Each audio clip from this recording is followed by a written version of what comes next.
In a world where hustle culture collides with wellness warnings and workplace demands keep evolving, how do we stay sharp without burning out? How do we navigate the endless stream of wellness trends while actually getting results? This is the Work and Wellness Podcast, and I'm your host, Ange Davis.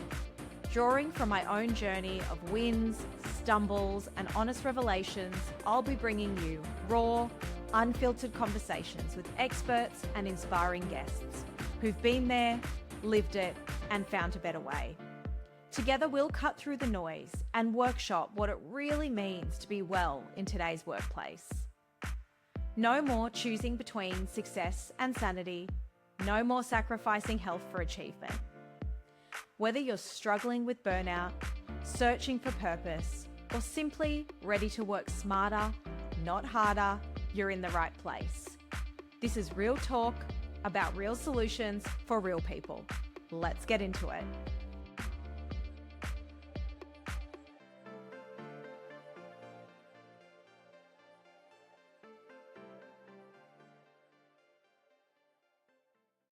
Hello friends, welcome to the show. Today's guest is Dr. Emily Musgrove, a clinical psychologist, author, speaker, and many of you will know her as the resident psychologist on the Imperfects podcast.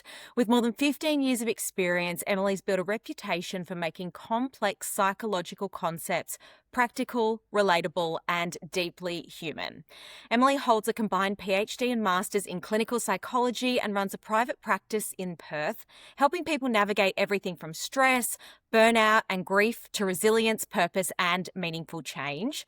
Her work is grounded in evidence-based approaches, including acceptance and commitment therapy, with a particular focus on psychological flexibility, self-compassion, and values-led living. Emily's also the author of Unstuck, a guide to finding your way forward to live the life you want to live. And I absolutely love that book. So I'm going to be asking Emily a few questions on that book today. And I love it talks a lot about how we can get past our fears and get unstuck. Today we're going to talk about grit, purpose, leadership, psychological resilience, and what it really means to build a life aligned with who we want to be. Welcome to the show, Emily. Oh, thank you so much, Ange. It's such a pleasure to be here. I am super excited to have this chat today, and there's so many things that I want to cover here, but I guess I want to start more with you and understanding if there was sort of a moment for you in your life or career that really fundamentally changed the way you thought about resilience, because I think it's something we talk a lot about. It's a word that's used a lot, but was there ever a point that made you think really differently about it? I think, for many people, there can be some really significant and profound moments that kind of shake you to the core. And not surprisingly, having children was one of those for me.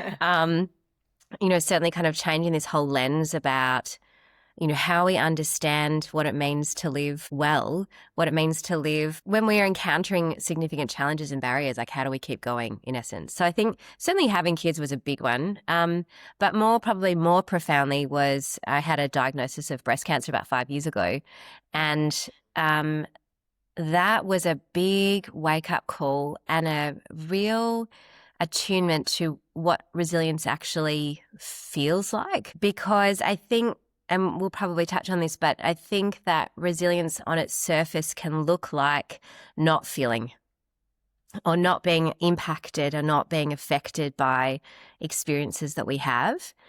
And I think that experience for me certainly was around this pain that's here, this fear, this terror. How do I be with that in a way that doesn't make my life worse? Rather than trying not to feel it altogether. Yeah, and I think often, maybe resilience needs a bit of a rebrand, because I sort of liken it to grit as well, right? I think we've got this sort of definition or understanding of what resilience or grit is, and it's almost like pushing through, not feeling it, moving on. But what is your take on it now? Because it's obviously not that. No, it's not at all. It's actually, resilience is about being able to have these experiences, to be present with the emotions that are rising and to move forward with really with awareness. And it's with that awareness and that presence that we're more likely to be choosing behaviors that are actually really helpful for us in the longer term. So, yeah, look, it's tricky because I think resilience has often been kind of branded, or particularly like, maybe a couple of decades ago, that it means never being affected by what's happened to you, or, not being knocked down. But we really know that resilience is not about that. It's really about how you respond to and how you show up to the pain that is here. Yeah, absolutely. And I still think sometimes people think that it's sort of really just pushing through. And, I think we need to continue doing that work to let people know you need to feel through it, right? Yes. I have to say that one of the biggest things that I notice in my practice is, particularly working with people who are experiencing grief, the number of people that have said to them, to grieving people, you're so resilient. And what that looks like to other people is you're not crying.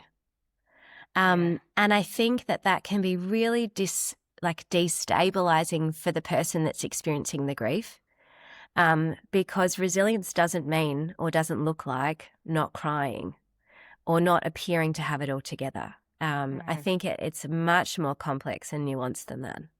Yeah, and I think I resonate so much with that. My dad passed away suddenly at the end of last year. And, there were things I had to do and go back to work the following week. But I certainly handled this much better than I've handled losing other people in the past. But when people say that to you, it also, I feel like, sets this expectation that, oh God, now I can't cry or I can't be upset because people are expecting me to be, resilient, which means that I have to look like I've got it all together. Yes, exactly. And it's just not the case. Yeah. And just sitting with people in the mud and saying it's okay to feel like that for a while. Absolutely. Yeah, it's super interesting. Through your work, you've sat with people in some of their hardest moments, grief and many other situations. What do you think people are all searching for beneath the surface? I could spend a long time on this question. Look, I think there are lots of things that people yearn for. In my experience, probably the two biggest pieces are love and belonging. That we have this deep yearning here to feel seen and to feel like I matter. And when those two conditions aren't met, then we will encounter a lot of struggle. I think it's super interesting. Brene Brown talks about, I think belonging and fitting in can often be interchanged, but she talks about that they're actually the opposite. Fitting in is the opposite of belonging. And exactly. Do you see that a lot, that people are sort of trying to fit in, but then they're not feeling like they belong because they're having to change who they are? Absolutely. And the distinction that I've often made around those two is like, fitting in is almost akin to being invited to sit at the table. So you can come and sit with us. And when you sit with us, you can, provided that you look like us, that you talk like us, that you do things like us. So that's kind of this like, you're included, and inclusion is helpful, obviously. But it's different from being invited to sit down and then being asked what you're interested in, being asked who you are, being asked questions about you, and you being able to show up without there being any fear that how I am will be criticized, judged, or rejected. It reminds me of the Mean Girls, like when you were saying that, you can only sit with us and we can only wear pink on Wednesdays or whatever they say. Exactly. Yeah. Absolutely. That you're not really being welcomed as you are. It's with condition. Exactly. And that's exhausting. That kind of this act of being a chameleon, of constantly monitoring how I think other people want me to be, is absolutely exhausting. Yeah, I feel like because you're always putting on or having to adjust or change yourself. Yes, yeah. Yeah, it's a lot of effort and energy. It is. And it just takes so much concentration. So there's so much monitoring interpersonally. So I'm attending to all of these cues. And what tends to happen in that instance is that in paying so much attention to what I think other people want me to be or to do, it's like I've actually abandoned myself. And we know that there's such a deep and lasting impact of this kind of frequent abandoning of the self. How do you see then that show up in the long run when people Mm-hmm. have had to do that for a long time? In a myriad of ways. I will say that really commonly, it might be that someone gets to midlife and they don't actually know what they like. So, like, what is it that you really like to do? What do you like to eat? How do you like to dress? So this kind of genuine sense of what my true interests are have become lost because I've spent so much time attending to what I think other people want me to be. So that's like at a really basic level. It's like I actually don't know what I like. Yeah. That's a very common experience. It often shows up as people pleasing and lots of patterns of self-sacrifice, which then most often leads to things like burnout and resentment. So they're very common presentations of this like frequent abandonment of the self. I think this sounds like a lot of people would experience this throughout their life because of that need to feel belonging and perhaps not getting that. Yes, exactly. And I think that makes a huge amount of sense too when people are coming in and, if this is this foundation here that we're all yearning for is love and belonging, we will all go about finding that in ways that may have been really helpful for us as a kid, but are just now no longer serving us. So that pattern of self-sacrifice or people-pleasing might actually allow us to feel like we belong, which was really useful then, but it's just no longer useful or adaptive as an adult. I almost wonder, I'd love your take on this. Do you feel like then people also feel like they don't belong because they're becoming someone and attracting certain people into their life for the version of themselves they think they have to be? Yes. So they're never actually seen and they're not also around their people, so to speak, because they're not who they are. They haven't felt like they can be who they are. Definitely. And we also, if we were to zoom out, sometimes a really useful practice is to look at, particularly if you're struggling and if things are feeling difficult, if you're feeling deeply unsatisfied, like what are the quality of these relationships that I'm having? And is there a pattern in terms of the kind of person I find myself attracted to, both romantically and in friendships? So as a self-sacrificer, someone that tends to be more people-pleasing, do you find yourself in friendships where there are very dominant personalities that know exactly what they like and what they want? And you're the one that goes with the flow. I think they're always really interesting questions to be uncovering. Who are the kinds of people I tend to find myself in relationships with, and do those sorts of qualities actually serve me? It's a great curious question because I think often we go through life and we sort of don't reflect or, get curious about those sorts of things. Yes. How do you find that play out then at work? So if we're thinking of people in a workplace, how do you feel these sorts of behaviours play out in either leadership or what you see how people feel in teams? Yes, I think that the workplace really is like a microcosm of, of the patterns that we will experience externally too. So, the thing that I would often talk to my clients about is that what is happening at work is not stopping at work. It tends to be, as I said, like an example of how I relate more generally. So if you have a pattern of people pleasing outside of work, it's very likely and very possible that will show up there too. So, in starting that kind of work, we really want to uncover what are my patterns here. And in terms of leadership, gosh, that's such an immense field of, in my opinion, so much about self-regulation. Yeah. So being able to regulate your own responses to people that are activating your own histories, for example, and being able to stand almost solid and grounded to this present moment in order to be able to respond really, reflectively rather than with reactivity. It's what I spend a lot of my days doing, working with leadership teams, is helping them to self-regulate and understand how to do that to make better decisions and respond rather than react. But I think it's so interesting you say that, as a leader, you are going to be triggered or, things will be called into the forefront. that you maybe haven't dealt with because you're dealing with so many different people and situations. And so understanding those patterns for yourself and then how to respond rather than react. Yeah, I think it's absolutely integral, whether you're in leadership or whether you're not, is getting almost like a real sense of what are my patterns and what is going to activate those patterns for me. And even kind of really being aware of the other conditions that are going to make it more likely for me to be vulnerable to reactivity. So things like obviously being really stressed. It's much more difficult to regulate those patterns when we're dealing with ongoing or acute stress. And so really being aware of what are the conditions that are going to make me more vulnerable to reactivity. How do you suggest people do that on their own? So if someone's listening and they're thinking, oh, what are my patterns? Are there any tips that you can give someone for sort of how to delve in and uncover those patterns for themselves? Yeah. Look, I think it's actually pretty big work in some ways. Yeah.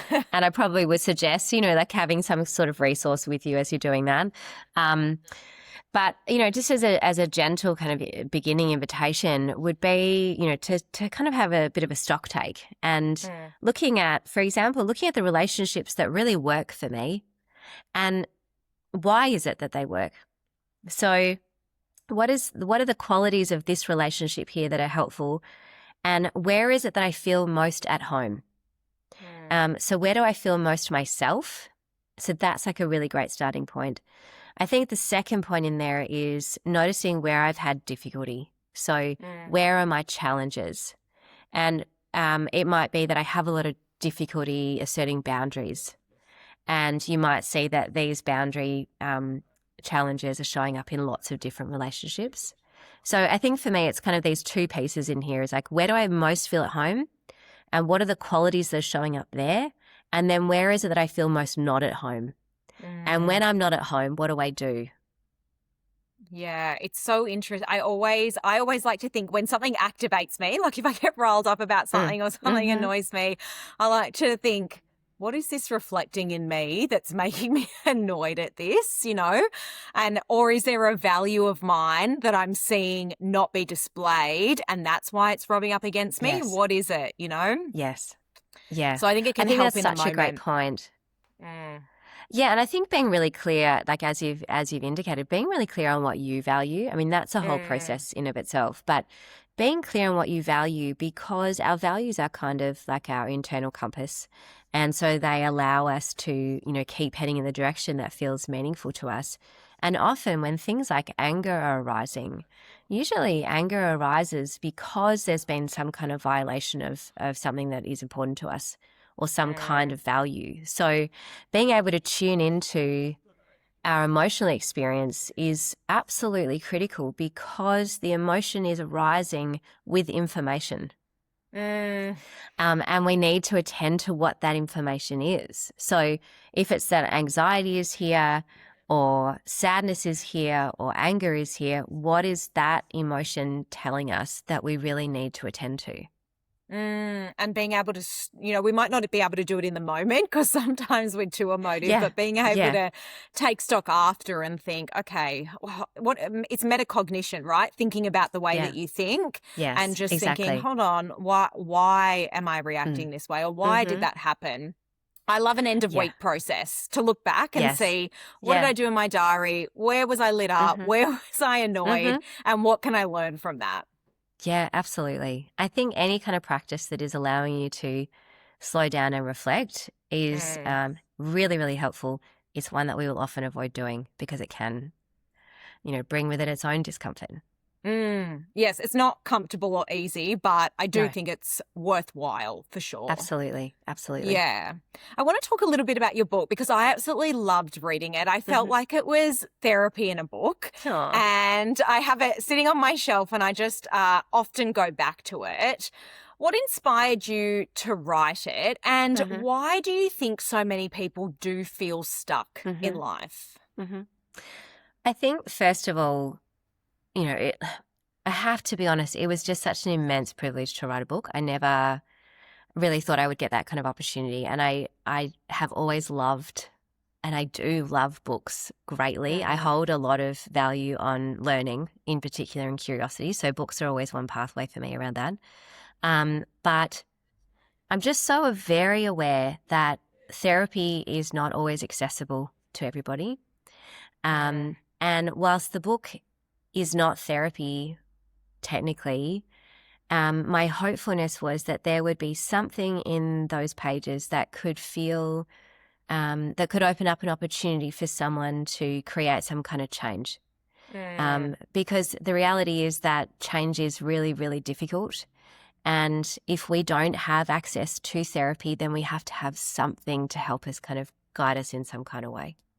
There's some really great tools in the book that are really practical that I definitely think people can be able to do that. What is it that you think makes people feel stuck? And I know there's a distinction as well between feeling stuck and actually being stuck. So what are your thoughts on that?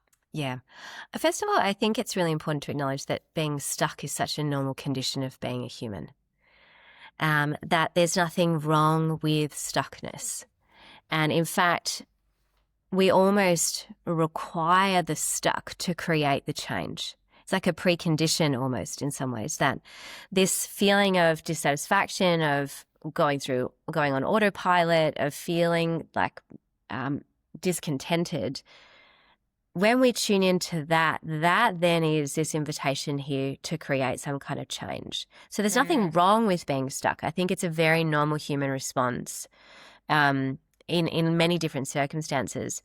In terms of the difference between being stuck and feeling stuck, I think that, in the therapeutic world, we know that there's a difference between the feeling and an action. So I can feel stuck and yet still take an action which allows me to move forward and move out of stuckness. So a feeling can be certainly information, but it's not a barrier to creating change. When I think about being stuck, I guess I tend to think about some of the factors that are really so beyond our control. So I can't choose if I have aging parents. I can't choose if I've experienced a traumatic event. That I can't choose if if my kids need me or not. I can't choose medical diagnoses. I can't choose poverty, all those sorts of things. So there is a real kind of recognition, understanding in here that there are absolutely external factors that genuinely bring about an experience of being stuck. But what we do get a choice around is how we show up to those barriers, and how I show up to my internal experience about those experiences. I think that's such an important distinction as well, because it also gives us agency. And I think if we don't feel like we've got agency, then it feels hopeless. And so the recognition, it's not about toxic positivity or anything like that. The recognition there are some circumstances and situations that are stuck, but that we can choose to take certain action as we move forward, which gives us that agency. And that is such a condition, that helpless feeling is deeply painful. And so we do need to kind of really hold compassionately those external factors that are probably very and deeply painful. But what I do get a choice around is certainly how I show up to that internally. I also really like what you said, that it's very normal to feel stuck, and that becomes a catalyst for change, and just really normalizing that feeling. Because I think if we look at social media and things like that, we're just convinced that everyone's hyper productive, everyone's moving forward, everyone's ultra successful. And so just normalizing that feeling of being stuck and thinking, okay, well, it's okay. And it's actually can be a positive thing, because it becomes a catalyst for change for us. Exactly. If we're willing, stuck is temporary. Which is a really important acknowledgement, and one that I think we can all tune into. Absolutely. I love that. I want to talk a little bit about finding purpose, because I do think there is this rhetoric around, find your purpose or find your calling and you'll never work a day in your life. Do you believe everyone needs to find their purpose and a calling, or do you think that, that's sort of this aspirational state that's not necessary? I think what I do believe more strongly in is the need for meaning. And maybe it's a subtle difference, meaning and purpose. They're often used interchangeably. But I guess in the context of, like, am I called to do something? We can often think about that in terms of a job or a career, like my choices in the work that I'm doing. I've been called to this particular role or this particular endeavor. But I think we can think quite narrowly about that. And when we open it up to meaning, where is it that I find meaning? I think we can also more readily connect with purpose. So a meaning might be that I feel great meaning in raising children. And that can be a connection there to purpose. That feels, these actions feel really purposeful. So the way I show up to my kids is really purposeful, as opposed to acting on autopilot or, kind of almost like going through the motions. So I think my first question with clients certainly is like, let's just put the purpose to a side for a moment, because I think it can feel very overwhelming. Feels big. It feels like you've got to find this, like, overarching sort of Mother Teresa kind of thing that feels so huge. Yeah. And I think we just want to kind of slow it down a little and come back to, yes, uncovering my values, because that's where we will find meaning. And it might be practices like, if I could see you living your best moment where you feel most alive, what would I see you doing? So kind of like really trying to uncover, where do I feel alive? That to me usually points in some way or another to values and meaning. And then maybe down the track, then we come to, okay, so is this indicative of a greater calling here for me? Yeah, I think it's, I really love that distinction of not trying to make it so huge and big. And I also think it's okay to do things that you're just really good at and then find meaning in that too, from a work perspective, right? Because, absolutely, people can't always monetize their, hobbies or their purpose or things like that. But if you're really good at something, I feel like that brings a level of efficacy as well, and feeling like you're making a difference. Yes, absolutely. And I think a lot of the things that will show up with my clients is this sense, there's a couple of things that show up when you're really good at something.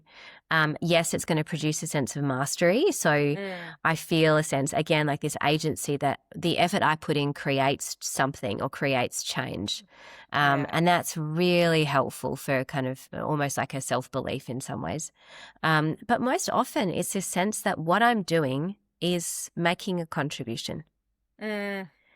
And that, let's just kind of come back to that for a second. Where am I making a contribution? In what way? Yeah. And that can kind of point us in the direction of where we might find a sense of purpose. And if people get to that point and feel like, I can't see myself making a contribution doing this, is that a time then, do you think, for people to reconsider what they're doing? I think this is a really tricky question, because I think you're right, Ange, in kind of pointing to the fact that you might find that, I guess I want to acknowledge that we don't always get the luxury of being able to choose the ideal job, that we're often constrained by, our financial circumstances, accessibility, our socioeconomic status, that the idea of pursuing this higher calling in a career place may not always be feasible. But does that mean that does that mean if I'm not living out my purpose at work, does that mean that I have to stop this work? Not necessarily. How do we, can we find this somewhere else? Can I find the purpose or the calling outside of work, knowing that work is in some ways serving a different purpose? So for example, maybe I'm showing up to my job and it's not the thing that I'm passionate about, but me working in that job is in service of me caring for my family. And the caring for my family is where I feel contribution. So I think that it's not as cut and dry as if I'm not contributing at work, then I should stop.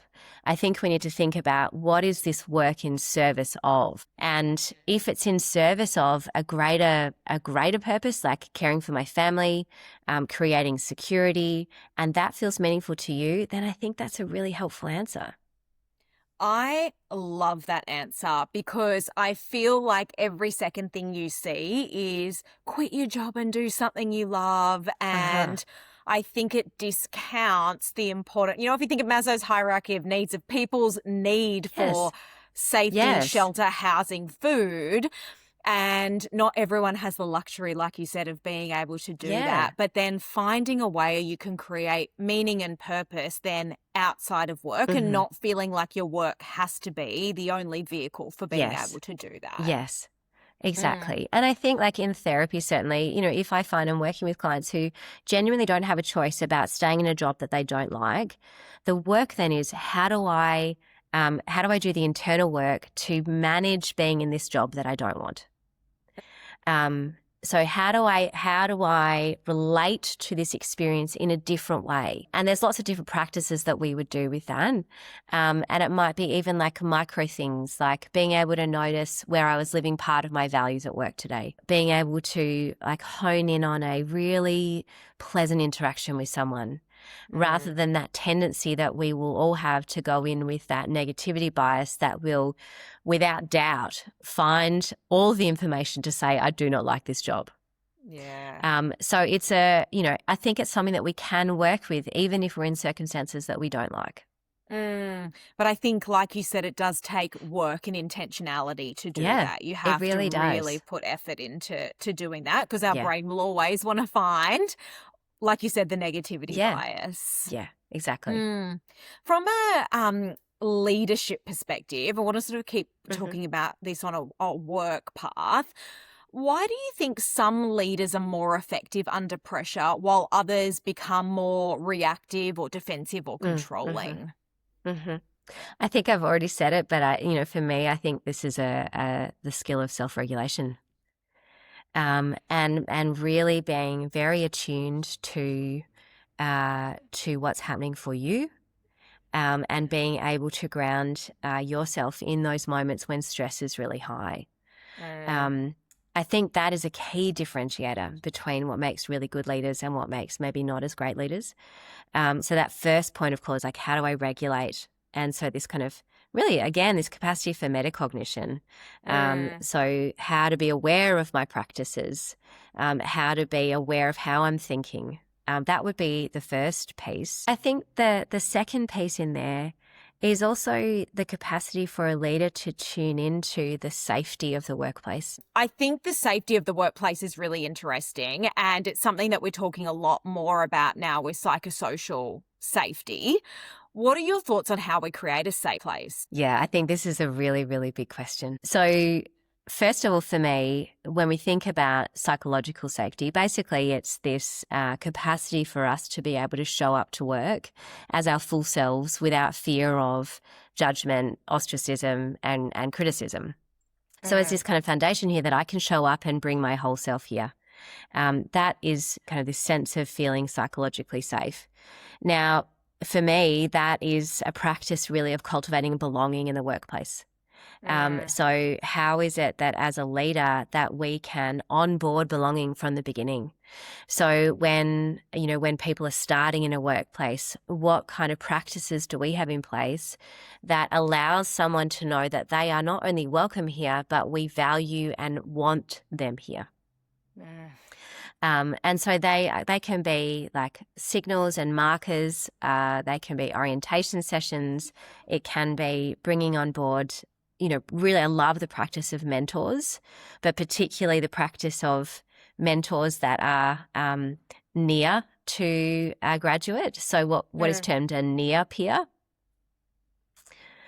So that with a near peer, it's this sense that if you're just starting at a job and a person that's been working in that role for 12 months is now functioning as your mentor, this short gap here between 0 to 12 months is really accessible to the person that's starting.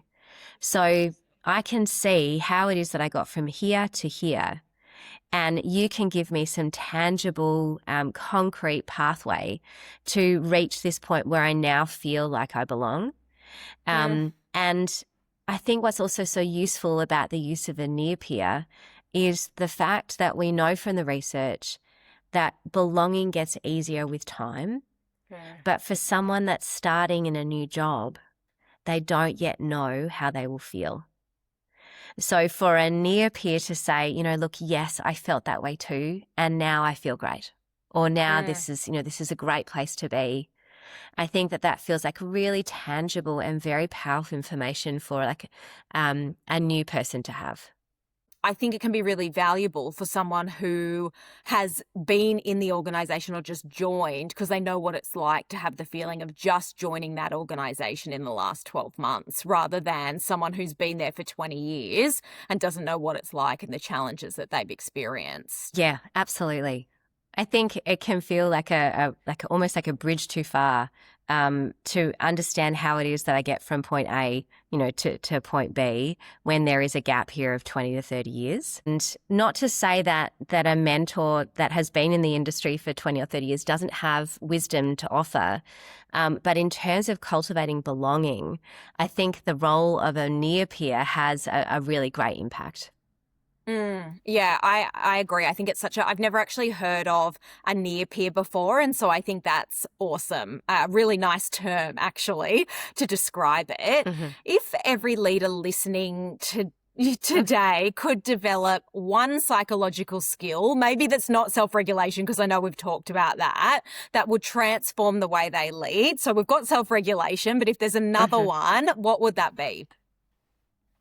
Oh, it would be curiosity. So in order to be curious, we have to, in some ways, lean in rather than to lean out, which is what often kind of a stress response will do. It allows us to open our eyes more, even kind of from a visual point of view. When you think about being curious, we often literally open our eyes wider. So we're trying to gain a greater perspective here. And I think that the curiosity characteristic allows us to ask questions to understand why someone is reacting this way, to understand their thought processes without coming from a defensive, reactive position. And, we really know that when someone is genuinely curious about us, it does a couple of things. First of all, it makes us feel seen, which is, again, coming back to cultivating a feeling of belonging.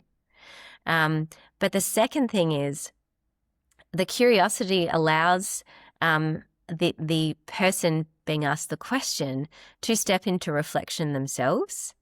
And it sometimes can be like an upward spiral of curiosity, which is really helpful for productivity, creativity, and growth. I think that's so important. It's something that I talk a lot about to the leaders that I work with, because I think oftentimes we can see someone's behavior and we make an assumption about why they're doing it or where it's coming from, and we think that there's ill intent. And I always say 9 times out of 10, people don't want to do a bad job at work, right? They're just coming at things from their own context, and we don't often understand the context that they're coming at things with. So let's try and understand that first, and then that helps us be a better leader to them. So I love that.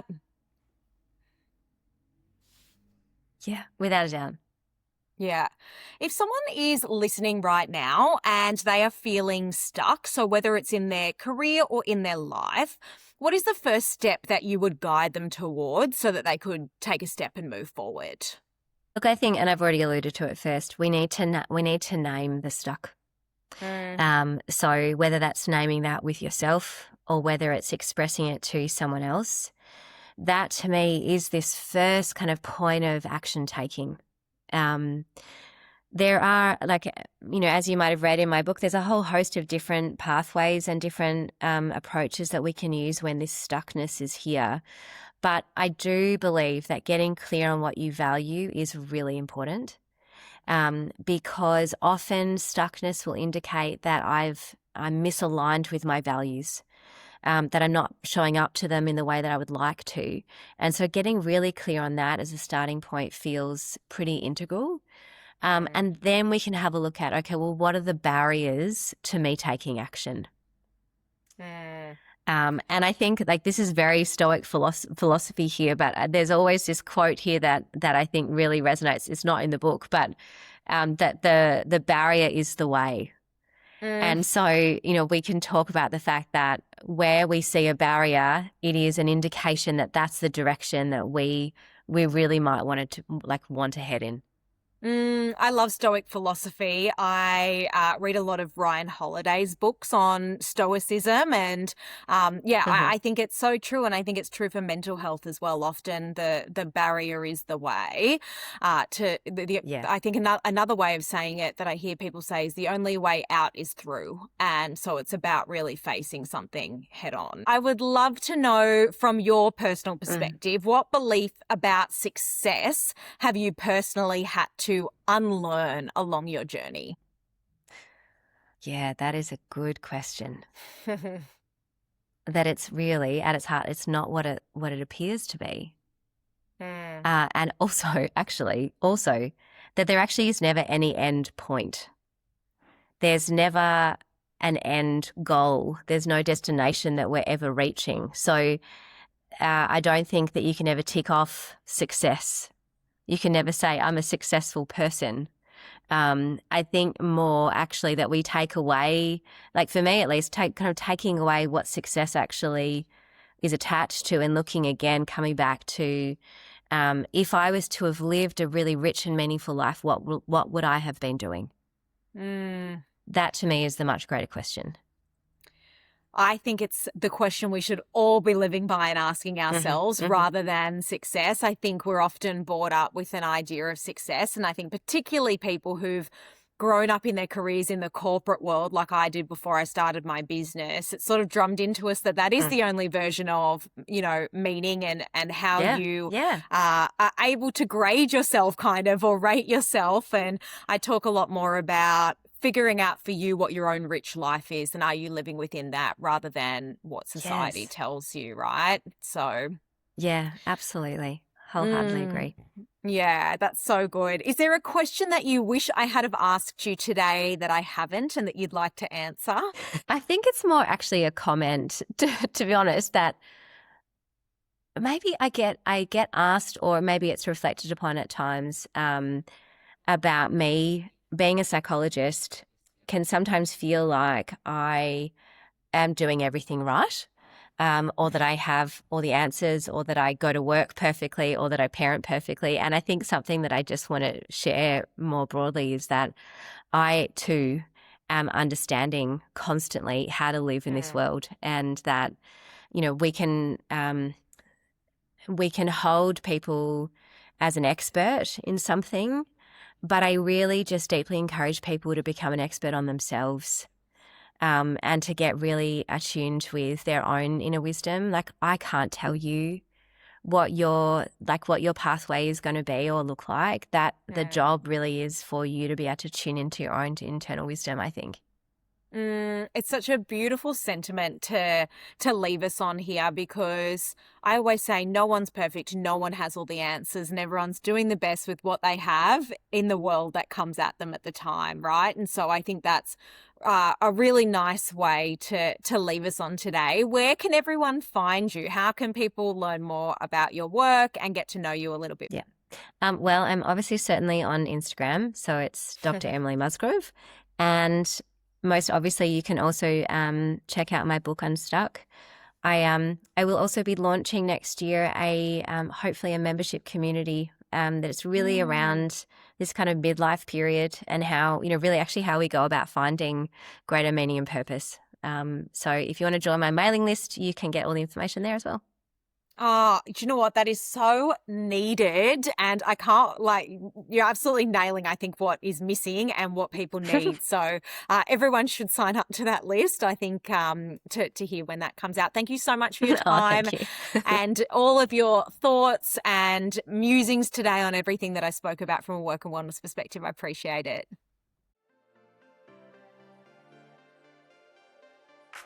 Thanks for joining me on Work and Wellness. If today's episode resonated with you, remember, someone in your network might need to hear this too. Share it with a colleague or friend who could use these insights. I'd love to keep the conversation going, so find us on Instagram at Mind Your Grit, where we share daily tips and continue these discussions. And if you found value in today's episode, please take time to rate and review the show. It makes such a huge difference and helps other people discover conversations they might really need. Don't forget to hit subscribe so you never miss an episode. Each week, we're building a community of people who believe that success and well-being go hand in hand. You can find the notes, resources, and links from today's episode at mindyourgrit.com. This is Work and Wellness with Ange Davis. Your work matters, your wellness matters, and this is where it all comes together. See you next week.